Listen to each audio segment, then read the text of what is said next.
Boa noite, igreja, graça e paz do nosso Senhor Jesus, amém? Estou muito feliz de estar aqui com vocês mais uma noite, é uma honra para mim, um privilégio imerecido, eu diria, estar aqui com vocês.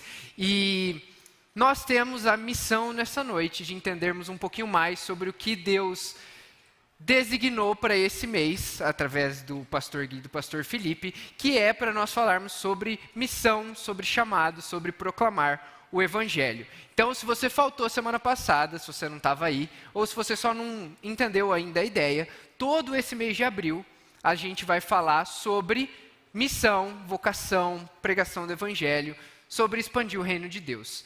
E semana passada, só para você que não estava aí também, não se perder na linha de raciocínio, a missionária Valesca veio aqui e contou para nós maravilhosamente, bem ela e o pastor Rodrigo, sobre como eles viviam no campo, os desafios do campo missionário. Eles são missionários lá na África, trabalham no Quênia, na Uganda, já foram missionários em Madagascar também, e eles trouxeram uma palavra poderosa para nós sobre vocação, sobre entender qual é o seu chamado, sobre entender que Deus tem um chamado para a sua vida e sobre como isso precisa ser um motor para você entender o que você vai fazer com a sua vida. Nós não podemos desperdiçar aquilo que Deus entregou para cada um de nós. Então, o que a gente vai fazer hoje? Como a gente vai dar continuidade a isso que Deus quer falar conosco? Hoje, nós vamos falar sobre uma escala menor de distância sobre o nosso chamado. Então, talvez o seu chamado não seja para ir para outro continente pregar o Evangelho. Talvez o seu chamado não seja para que você troque de cultura, faça missões transculturais e mude o rumo inteiro da sua vida para cumprir esse propósito de Deus.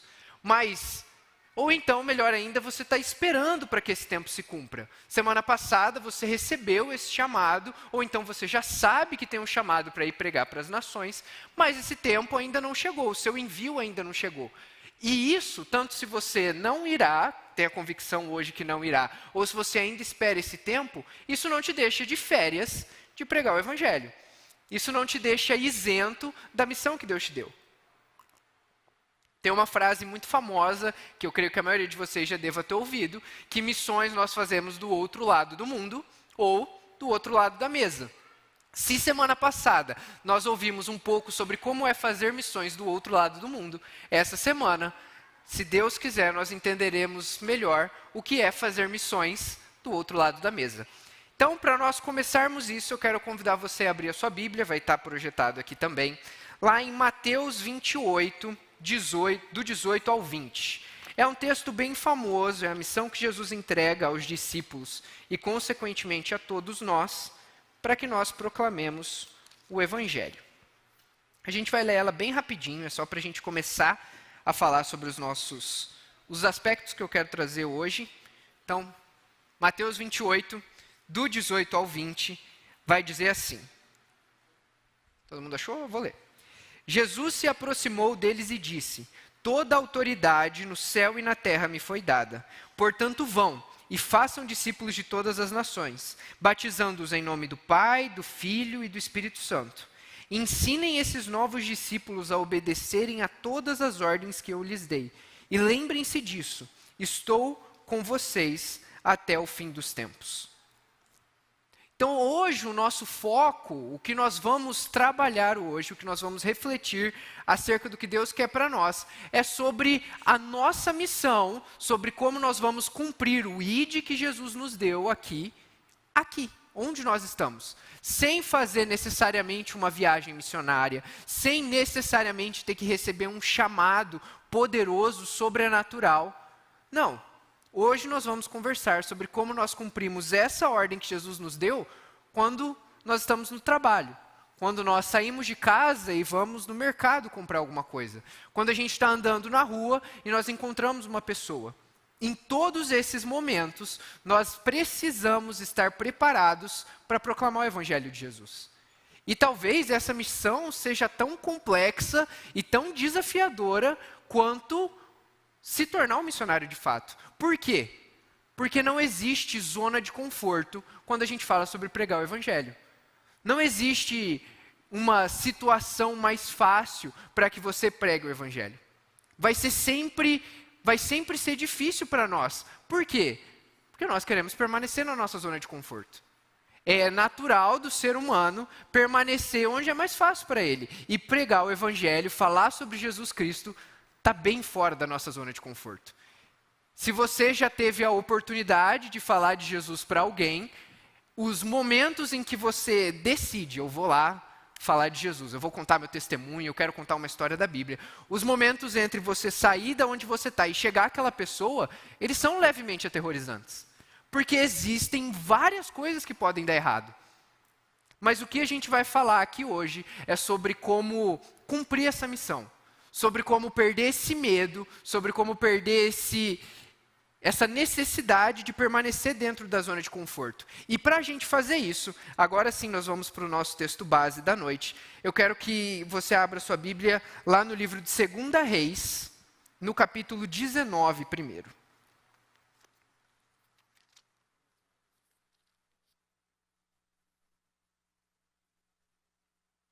Deixar vocês abrirem.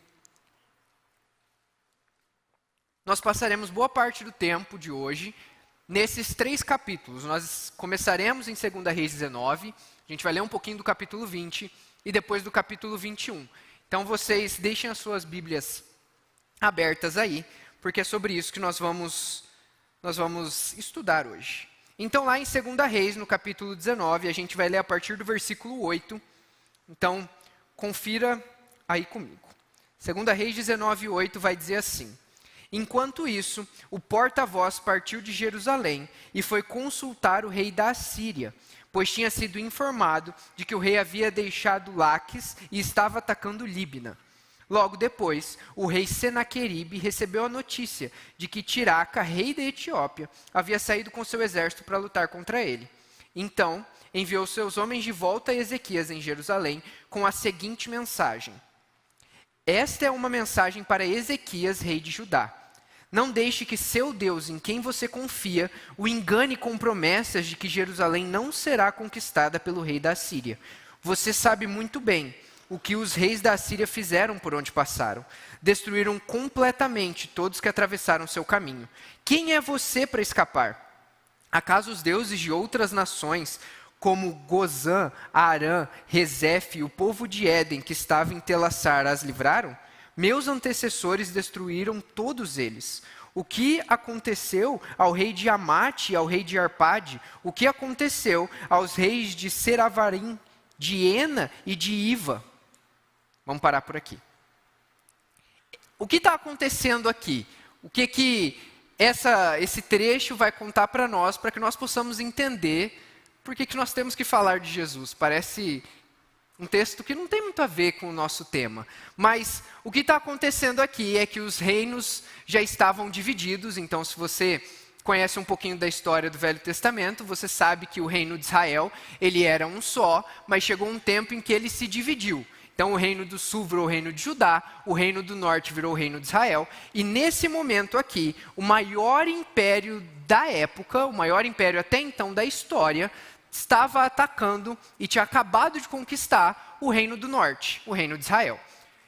O rei Ezequias, que era o rei do reino do sul, de Judá, ele estava com medo porque o reino da Síria estava conquistando tudo que estava acontecendo.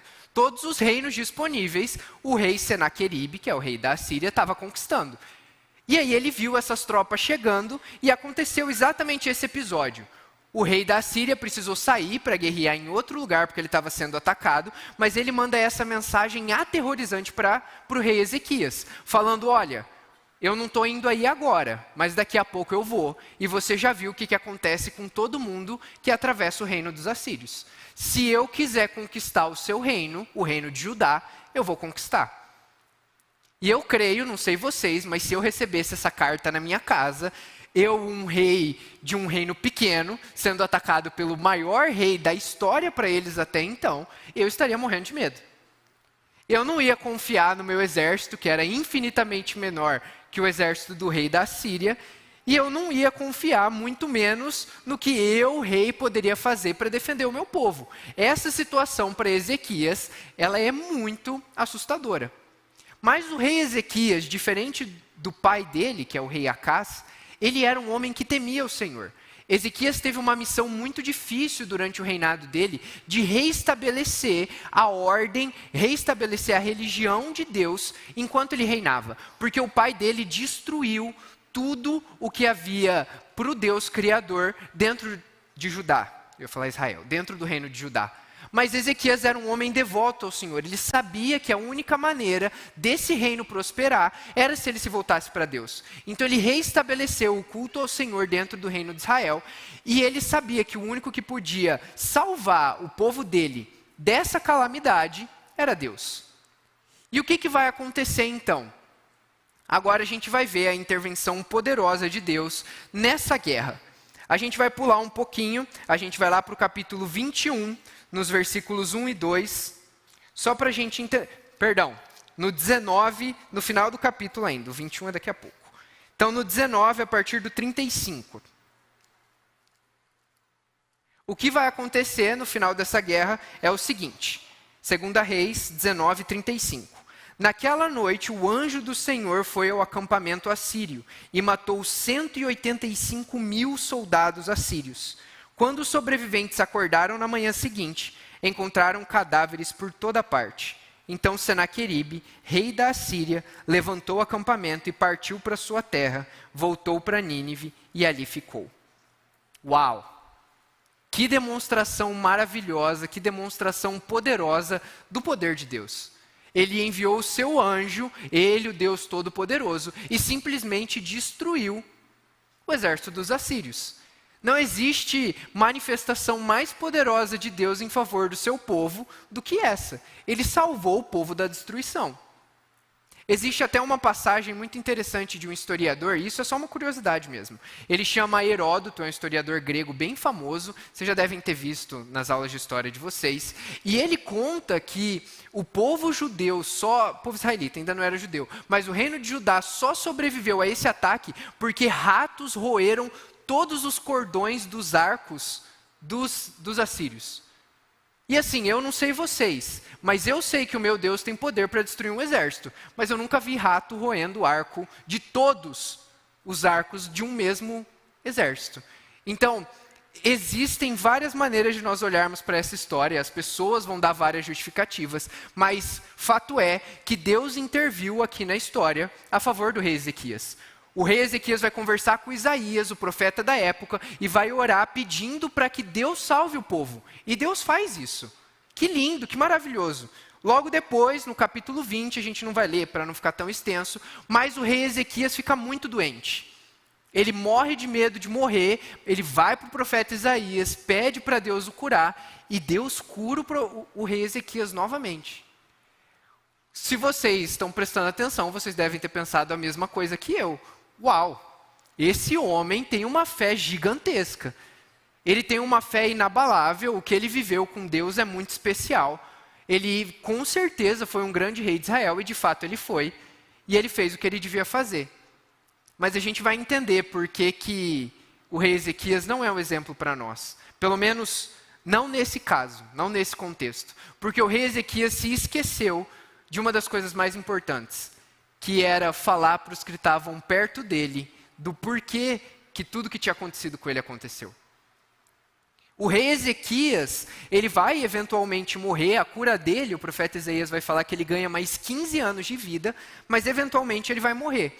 E agora sim, olha lá no comecinho do capítulo 21, os versículos 1 e 2. Manassés tinha 12 anos quando começou a reinar, e reinou em Jerusalém por 55 anos. Sua mãe se chamava Hefzibá. Manassés fez o que era mal aos olhos do Senhor e seguiu as práticas detestáveis das nações que o Senhor havia expulsado de diante dos israelitas. Manassés foi o sucessor direto de seu pai Ezequias. E ele não cumpriu, ele não continuou com o legado que seu pai tinha construído de devoção ao Senhor. E por que isso aconteceu? Porque Ezequias muito provavelmente tinha uma fé maravilhosa, uma fé gigantesca. Ele viu o Senhor intervindo na história enquanto ele reinava várias vezes. Mas ele esqueceu de contar para as pessoas que estavam perto dele que Deus era esse. Ele não se preocupou em discipular o próprio filho, o filho que se tornaria rei depois dele, e ensinar para o filho dele quais eram os caminhos do Senhor, o que Deus tinha feito na história. E existe uma curiosidade aqui, que talvez tenha passado batido, mas Manassés começou a ser rei com 12 anos. E o rei Ezequias foi curado e ganhou mais 15 anos de vida até morrer. Então Manassés nasceu já depois do rei ter sido curado. Todos esses fatos que a gente leu já tinham acontecido quando Manassés nasceu. Manassés só estava vivo, Manassés só nasceu porque Deus interviu na história a favor de Ezequias. Então existia a possibilidade do rei Ezequias passar todos esses ensinamentos para o filho dele, todos esses ensinamentos para o próximo rei, e ele ter a noção, ele ter a consciência de que ele só estava vivo porque o Senhor permitiu. Mas o rei falhou na sua missão. O rei não continuou o legado que ele tinha recebido de ser um rei que teme ao Senhor, mas também ser um rei que conta para as pessoas o que o Senhor fazia. E essa é a primeiro ensinamento que esse texto vai nos passar. Deus não precisa entregar para nós uma profecia, um chamado maravilhoso, ou então uma intervenção sobrenatural na nossa vida, para que nós entendamos a nossa missão. As pessoas que estão perto de nós precisam ouvir do que Deus tem feito nas nossas vidas. As pessoas que estão próximas a nós, do outro lado da mesa, elas precisam saber que Deus é esse que a gente crê. Porque senão, coisas ruins muito provavelmente vão acontecer. E eu não estou dizendo que a sua família vai se perder, ou então todos eles vão morrer, talvez, se você não falar do Evangelho. Mas fato é que quando nós nos omitimos da nossa responsabilidade, nós não estamos entregando a melhor notícia da vida dessas pessoas. A notícia de que Jesus Cristo morreu na cruz por todos nós. Então, o rei, ele não cumpre a sua missão, ele se perde nos seus ensinamentos, talvez, ele não ensina para o filho dele que ele precisa continuar seguindo ao Senhor. E por isso Manassés não é um bom rei. Logo depois do que vai acontecer nessa história que a gente está lendo, alguns anos depois, a Babilônia vai chegar, vai dominar todo o mundo e vai eventualmente destruir o reino de Judá. Vai destruir Jerusalém, e aí é toda aquela história dos muros destruídos que Neemias depois vai reconstruir. Então, a falta da perseverança, a falta do rei Ezequias em passar o que ele viveu com Deus, começou uma bola de neve, digamos assim, de coisas ruins no reino que vão culminar com a conquista da Babilônia. E por que isso é tão importante? Por que essa história ela é tão relevante para nós? Porque, assim como o rei, nós recebemos algo muito especial de Deus. Nós aqui nessa noite sabemos que Jesus morreu por nós. Jesus foi crucificado, ressuscitou e nós vivemos hoje na graça. Mas existem pessoas muito próximas a nós, que convivem conosco diariamente, que ainda não têm noção dessa verdade. Que ainda não sabem de tudo isso que Jesus fez. E por isso elas caminham a passos largos para viverem uma vida longe de Deus. E é nossa responsabilidade, é sua, é minha, é de todos nós que estamos aqui, que temos essa verdade, que temos conhecimento do que Deus é e do que Jesus fez, de contar para essas pessoas. Afinal de contas, de um jeito ou de outro, indiretamente ou diretamente, igual aqui nessa noite, você só chegou a Cristo porque alguém te falou que ele existia. A menos que alguém, de uma forma muito sobrenatural, Jesus tenha se revelado ela por meio de sonho, o que pode acontecer, a gente ouviu histórias assim, mas a esmagadora maioria de nós ouviu quem Jesus era, ouviu do sacrifício na cruz, porque alguém contou. Alguém falou sobre um testemunho, você veio aqui e ouviu uma palavra, ou então você foi num retiro, numa conferência, enfim, você ouviu quem Jesus era e isso transformou a sua vida. Da mesma forma que isso aconteceu comigo e aconteceu com você, existem pessoas que também precisam ouvir essa verdade. Precisam ouvir que Jesus Cristo é o Senhor e que Ele é o único que pode nos salvar. Mas será que existe alguma parte dessa história contada na Bíblia que nos mostra onde que o rei Ezequias se perdeu? O que aconteceu com ele? Poxa, ele era um homem tão bom, um rei bom para Israel. Então eu quero te convidar aí lá para o capítulo 20 de 2 Reis, a gente vai ler do versículo 12 até o versículo 19. Esse vai ser um pouquinho mais extenso, mas ele é muito importante. Então, 2 Reis 20, a partir do 12. Pouco tempo depois, Merodach-Baladã, filho de Baladã, rei da Babilônia, enviou cartas e um presente para Ezequias, pois soube que o rei tinha estado muito doente. Ezequias recebeu os mensageiros babilônicos e lhes mostrou tudo o que havia na casa do tesouro: a prata, o ouro, as especiarias e os óleos aromáticos. Também os levou para conhecer seu arsenal e lhes mostrou tudo o que havia nos tesouros do rei. Não houve nada em seu palácio, nem em seu reino, que Ezequias não lhes mostrasse. Então o profeta Isaías foi ver o rei Ezequias, e lhe perguntou: o que esses homens queriam? De onde vieram? Ezequias respondeu: vieram da Babilônia, uma terra distante. O que viram em seu palácio? Perguntou Isaías. Viram tudo, Ezequias respondeu. Eu lhes mostrei tudo o que posso, todos os meus tesouros. Então Isaías disse a Ezequias, prestem atenção: ouça essa mensagem do Senhor. Está chegando o dia em que tudo em seu palácio, todos os tesouros que seus antepassados acumularam até agora, será levado para a Babilônia. Não ficará coisa alguma, diz o Senhor. Até mesmo alguns de seus descendentes serão levados para o exílio. Eles se tornarão eunucos e servirão no palácio do rei da Babilônia. Ezequias disse a Isaías: a mensagem do Senhor que você transmitiu é boa, pois o rei pensava: pelo menos haverá paz e segurança durante a minha vida. Eu não sei se vocês entenderam o que está acontecendo, mas o rei aqui foi basicamente covarde. Ele ficou feliz com a mensagem terrível que Isaías trouxe para ele, pelo simples fato de que, essas coisas ruins vão acontecer lá no futuro. Não vão acontecer no meu tempo, então eu estou feliz com a mensagem que você trouxe. Infelizmente, o rei Ezequias ficou cheio de si mesmo, ficou muito feliz com o reino próspero que ele teve, com todas as vitórias que ele conseguiu, e ele se esqueceu de mostrar para a descendência dele quem Deus era. E ele estava tão mais preocupado em viver a vida dele, em continuar o caminho dele, que ele não ligou quando o profeta falou: tudo isso que você está vendo, todo o seu reino vai ser destruído. E é muito triste pensar que, na maioria das vezes, o que nos impede de falar com as pessoas que estão perto de nós sobre Jesus é exatamente essa zona de conforto.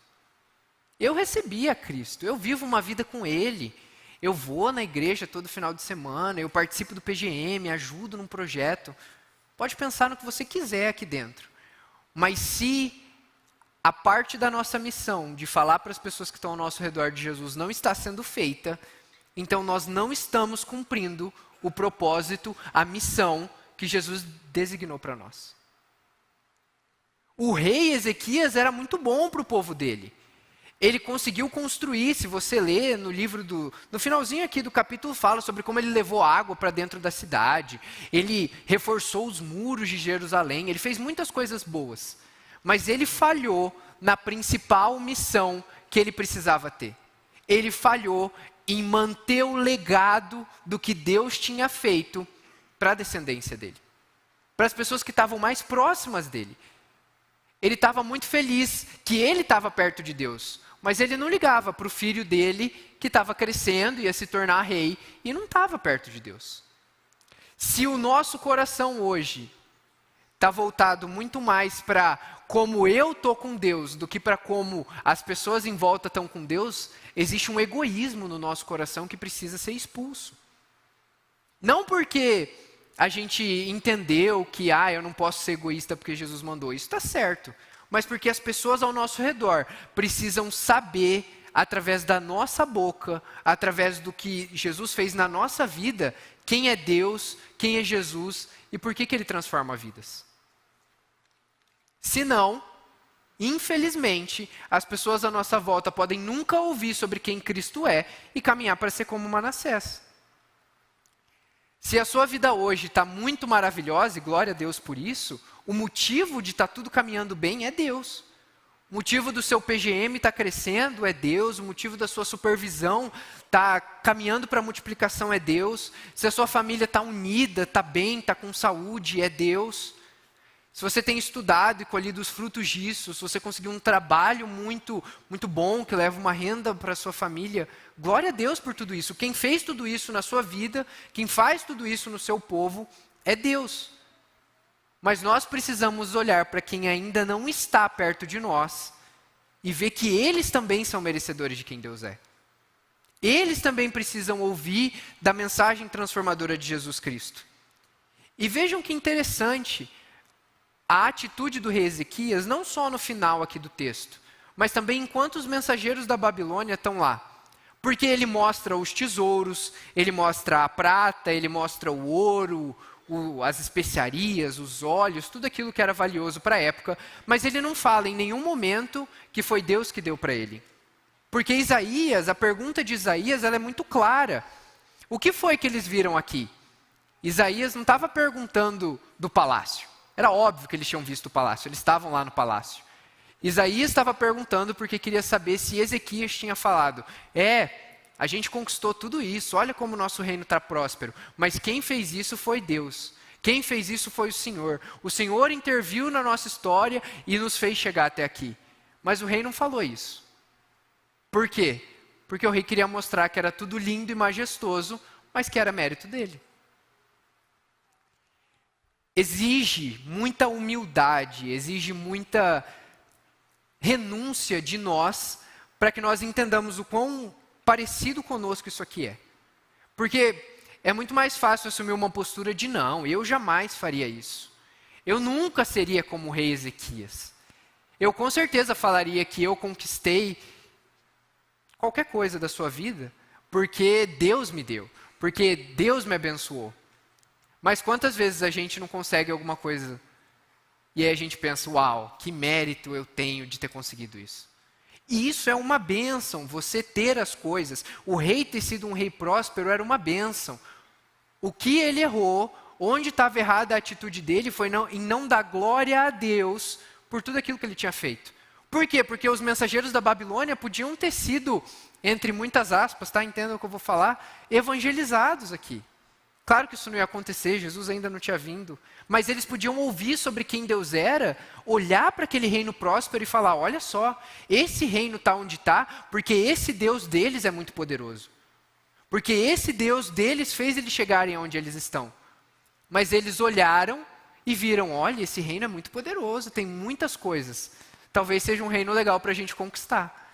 E o que o profeta Isaías fala logo depois? Que a Babilônia um dia ia voltar e ia conquistar tudo aquilo que o rei tinha mostrado para eles de portas abertas. Quando a gente entende que nós não podemos perder a oportunidade de falar de Jesus, não é porque vai vir um castigo depois enorme. Não, mas é porque as pessoas precisam ouvir sobre quem Jesus é. E enquanto eu estava escrevendo, me veio uma história na cabeça, minha mesmo, e eu queria contá-la para vocês. Queria muito que fosse uma história sobre como Deus me usou para evangelizar alguém e essa pessoa hoje está aqui.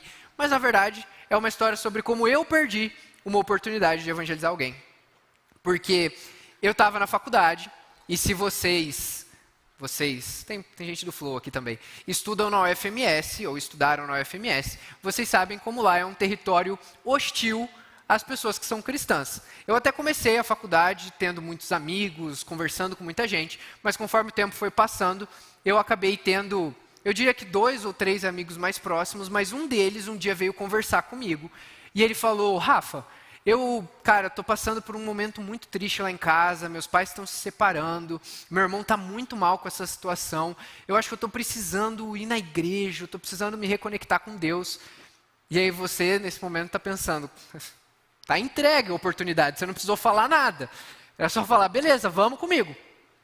Então, aí eu convidei ele para vir aqui no culto de sábado comigo. Vamos lá no culto comigo, cara, glória a Deus por isso. Beleza, vamos.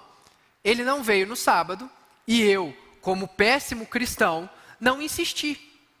Ele não veio, não apareceu e ficou por isso mesmo. E aí, ele nunca mais tocou no assunto. Eu fiquei com vergonha de falar que tinha esquecido de mandar mensagem para ele. Também não toquei mais no assunto. E as coisas ficaram por isso mesmo. Talvez se ele tivesse vindo, ele teria se convertido? Talvez sim, talvez não dá para saber. Mas fato é que o Espírito Santo, depois de umas 2 semanas, me incomodou sobre isso. E eu percebi que eu perdi a chance de trazer alguém para cá. E não foi algo incrível, uma pregação eloquente, um raciocínio incrível sobre como Deus é soberano. Não, ele estava passando por um momento difícil em casa. E isso serve para todos nós. Primeiro, não perca a oportunidade de falar sobre quem Jesus é quando Deus jogar elas na sua cara. Mas, segundo, que a gente não precisa querer criar algo mirabolante. O rei Ezequias não precisava ter contado sobre os mínimos detalhes. Se você ler sobre a cura dele, existe todo um método que Isaías falou para ele fazer. Ele não precisava ter contado nada disso. Era só ele falar, pois é, eu estava doente e eu fui curado, mas isso foi um milagre de Deus. Olha, meu reino ia ser destruído pelos assírios, mas Deus salvou a gente. No seu caso, no meu caso, olha, eu não tinha esperança de vida. Eu não sabia o que eu ia fazer com a minha vida, eu não sabia para onde minha vida ia, mas quando eu encontrei Jesus, a minha vida ganhou sentido. Quando um amigo meu me chamou para ir na igreja, eu fui curado dos problemas que eu tinha. Eu consegui me relacionar com os meus pais. Só isso. O Espírito Santo que habita em nós só precisa disso para que ele comece a agir nas pessoas que estão próximas a nós. E o rei falhou na sua missão. Ele perdeu o que ele tinha porque ele não quis mostrar para as outras pessoas que o Deus que ele servia, que o Deus que ele tanto amava, podia ser o Deus delas também. Podia ser o Deus do filho dele.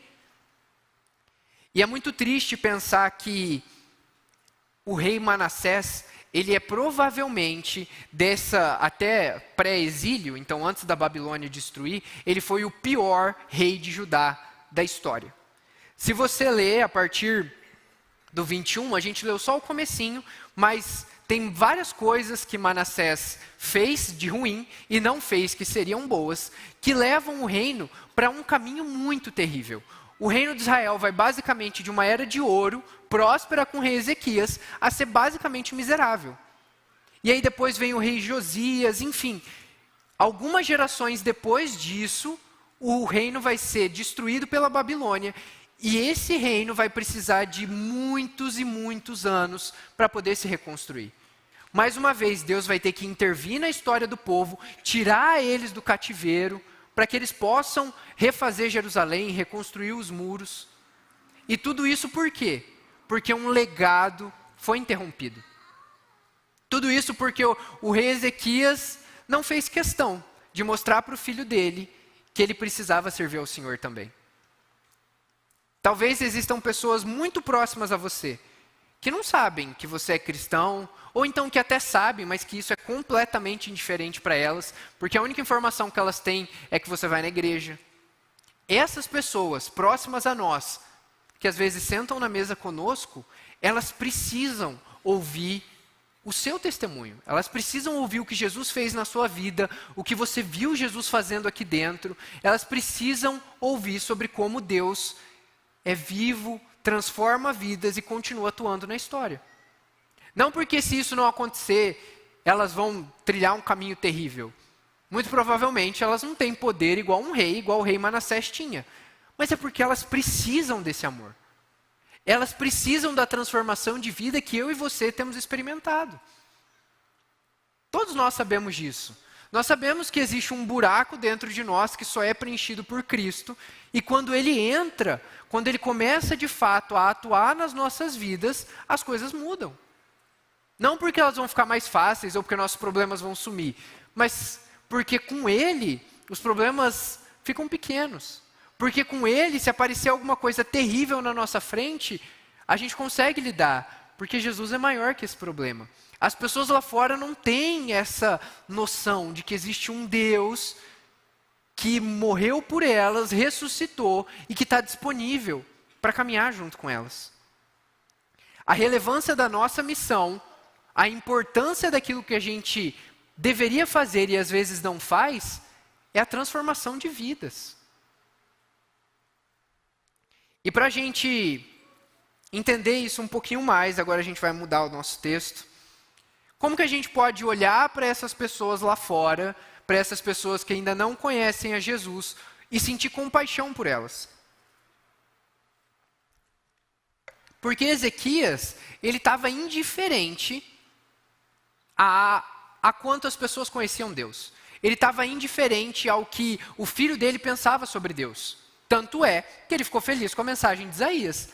Graças a Deus essa mensagem, Isaías, porque ela não vai acontecer no meu tempo.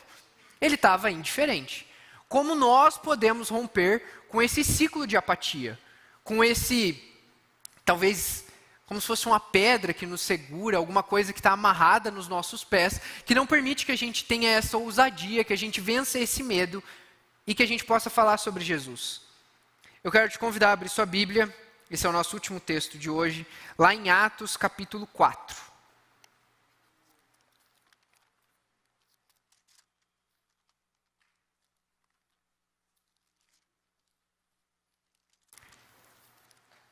Aqui existe uma das histórias mais bonitas do começo da igreja primitiva para mim, e uma das que mais tem me impactado ultimamente.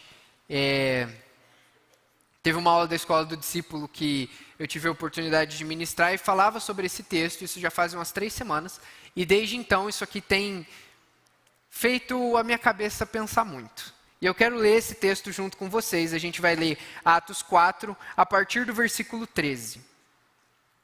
Quando os membros do conselho viram a coragem de Pedro e João, ficaram admirados, pois perceberam que eram homens comuns, sem instrução religiosa formal. Reconheceram também que eles haviam estado com Jesus, mas não havia nada que pudessem fazer, pois o homem que tinha sido curado estava ali, diante deles. Assim, ordenaram que Pedro e João fossem retirados da sala do conselho e começaram a discutir entre si. Que faremos com esses homens? Perguntaram uns aos outros. Não podemos negar que realizaram um sinal, como todos em Jerusalém sabem. Mas para evitar que espalhem sua mensagem, devemos adverti-los de que não falem esse nome a mais ninguém. Então o chamaram de volta e ordenaram que nunca mais falassem nem ensinassem em nome de Jesus. Pedro e João, porém, responderam. Presta atenção. Os senhores acreditam que Deus quer que obedeçamos a vocês e não a Ele? Não podemos deixar de falar do que vimos e ouvimos.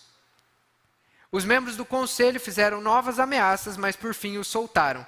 Não sabiam como castigá-los sem provocar um tumulto, visto que todos louvaram a Deus pelo ocorrido, pois o aleijado que havia sido curado, milagrosamente tinha mais de 40 anos de idade. Então aqui a gente pulou alguns milênios na história, a gente está no comecinho da igreja, e Pedro e João curaram um homem coxo, alguém que não conseguia andar, que ficava pedindo esmola na frente do templo. Então esse homem, ele era conhecido, ele sempre ficava nesse mesmo lugar lá dentro do templo, e Pedro e João, na verdade o coxo pede dinheiro para eles, vocês têm alguma esmola, vocês podem me dar alguma coisa, e aí Pedro vai virar e vai falar, dinheiro eu não tenho, mas o que eu tenho eu te dou, levante e anda. E o homem vai, milagrosamente, levantar e andar. Só que esse homem, esse coxo, ele era muito conhecido em Jerusalém. Então, naturalmente, esse milagre causa muito burburinho. Todo mundo está comentando, todas as pessoas começam a falar sobre o que Jesus tinha feito através de Pedro e de João. E o sinédrio, os fariseus, não gostam desse burburinho, não gostam dessa desordem, prendem Pedro e João, e aí levam eles para julgamento. E aí o julgamento deles termina nesse texto aqui que a gente leu. E aqui eu acho que eu não precisava nem falar mais nada, era só deixar o texto falar por si só. Não podemos deixar de falar do que vimos e ouvimos. Essa talvez seja uma das frases mais fortes que a gente tem o relato aqui em Atos. Porque esses homens, gente, eles tinham o poder de mandar matar Pedro e João com uma frase. Era só os homens do Sinédrio decidirem que eles iam ser executados e falar assim, pode mandar matar. Pedro e João seriam mortos. Mas eles não ligam para isso. Pedro e João não têm medo de morrer aqui, porque eles sabem que a missão que foi entregue a eles é mais importante do que isso. E eu falo isso me incluindo junto com todos nós. Esses homens estavam à beira da morte. uma frase, um decreto, um julgamento podia matar eles. E aí a gente morre de medo de falar para a pessoa que almoça com a gente, do trabalho, da escola, da faculdade, o que aconteceu na sua vida que Jesus fez. Nós precisamos reavaliar o que de fato é medo do nosso coração de falar de Jesus e o que é conforto.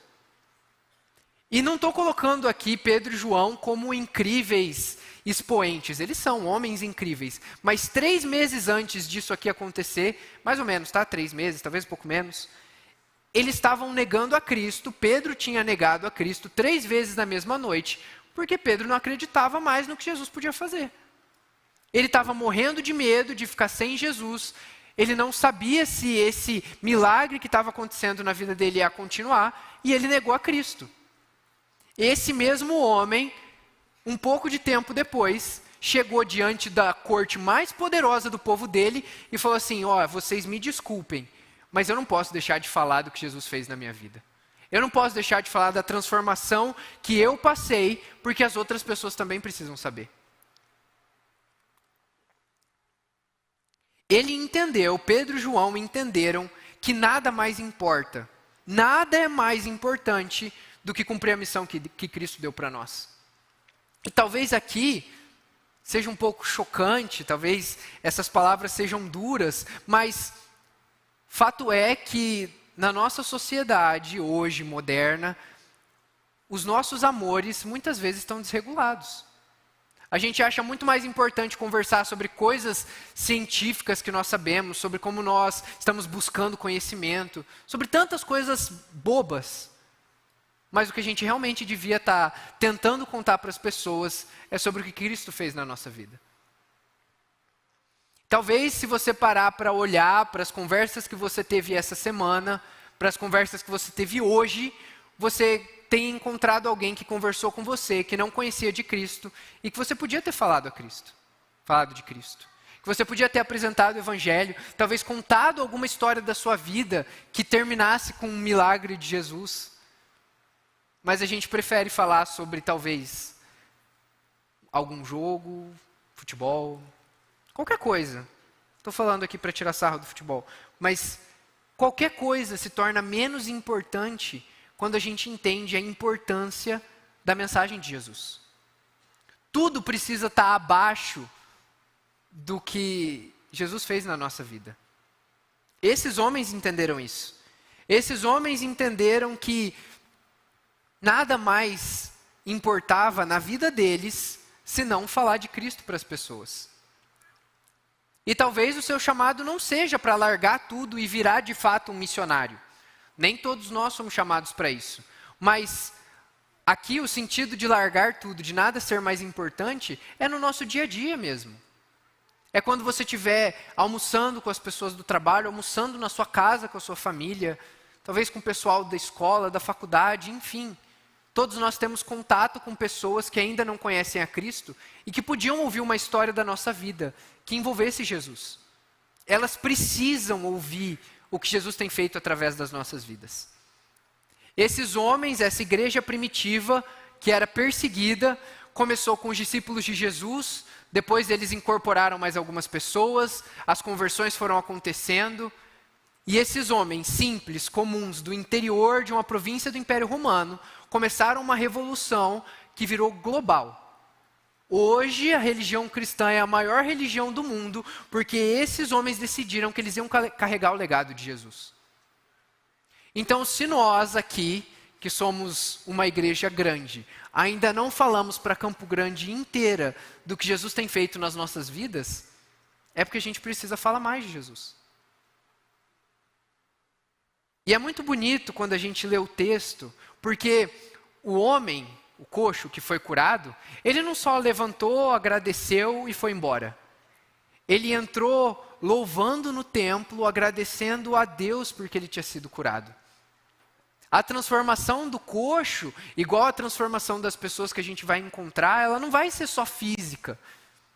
Talvez nem aconteça um milagre físico, de fato, mas não precisa acontecer. O maior milagre desse texto não é o coxo andar. O maior milagre desse texto é a transformação espiritual que ele teve. Foi ele olhar para Cristo, ver que Jesus de fato existia através de Pedro e João e entrar no templo andando e louvando a Deus. E esses milagres, gente, a gente tem visto aqui. Aconteceu no Papo Livre, então talvez alguns de vocês não tenham visto, mas nós vimos testemunhos de adolescentes que falaram para todo mundo que eles não sabiam o sentido da vida deles e que porque eles foram no retiro, eles encontraram um sentido de vida. Jesus transformou a vida deles. E isso é mérito de quem organizou o retiro, isso é mérito de quem pregou lá? Não. Isso é mérito de Cristo, mas Cristo, ele foi manifestado através de um convite na escola, talvez. Algum adolescente que estava morrendo de medo de convidar o amigo para ir para o retiro, mas que falou, eu vou chamar. Eu vou chamar porque eu quero que as pessoas conheçam esse Jesus que eu estou conhecendo. E essa vida foi transformada. A gente viu há um tempo atrás já testemunho também de batismo, de pessoas que chegaram num PGM e foram grandemente transformadas. Eu até escrevi a frase aqui para eu não esquecer. O amor que eu nunca consegui encontrar nos meus amigos e até na minha família, eu encontrei através das pessoas do PGM em Jesus. Isso aconteceu porque os nossos PGMs são os melhores do mundo, eles são maravilhosos. Não, são reuniões simples, de pessoas que estão buscando a Cristo, mas Cristo foi manifestado nessa vida porque um convite foi feito. Vamos lá no PGM sexta. Vai ser legal, é um pessoal que conversa, você vai se sentir incluído. Vamos lá, só isso. Só isso. Você deve conhecer algum testemunho de alguém que veio para cá, que provavelmente não queria estar aqui num primeiro momento, mas que Cristo foi manifesto na vida dela, ela teve um encontro com Jesus, e hoje ela não falta, ela está aqui porque Jesus transformou a vida dela. O falar do evangelho para as pessoas que estão do outro lado da mesa não precisa de uma pregação. Não precisa de conhecimento bíblico.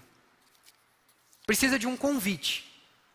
Precisa de uma coragem, precisa de determinação do nosso coração para que nós entendamos que de fato essa missão é nossa. Que Cristo levantou uma bandeira que transformou o mundo, mas que nós também precisamos pegar essa bandeira e carregar ela. Que a gente não pode receber esse amor, guardar ele dentro da caixinha do nosso coração, botar dentro da mochila e seguir a nossa vida. Não foi isso que Jesus falou para nós fazermos. Ele falou, preguem o evangelho e façam discípulos. Se hoje a gente entende, a gente consegue compreender a importância desse chamado, tanto transcultural para o mundo, quanto para quem está do outro lado da mesa, então a gente precisa entender que as prioridades do nosso coração precisam mudar. Do mesmo jeito que o rei Ezequias falhou e Pedro e João acertaram, a gente precisa buscar todos os dias também acertar. Porque sempre vai ter alguém perto de você que precisa ouvir de Jesus.